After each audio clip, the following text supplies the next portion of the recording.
On this week's boiler tip, we're going to answer a question, which is better, stainless steel traps or carbon steel traps? Essentially, the choice between these, really, there's three factors. One's environmental durability. If I've got traps in an area where there's a lot of corrosion and things like that, obviously a stainless steel trap is going to last longer because I'm not going to have deterioration of the steel. A second benefit of some stainless traps is this universal style mount.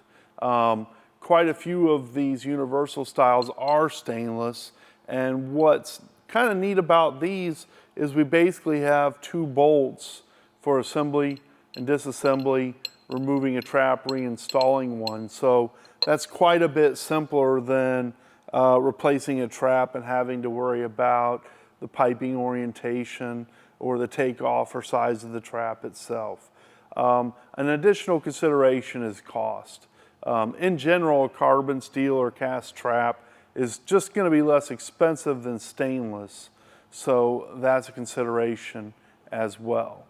So if you've got areas that have corrosion, or we can't have products of corrosion like iron oxide and stuff in the environment, maybe pharmaceuticals, things like that, stainless is definitely a way to go.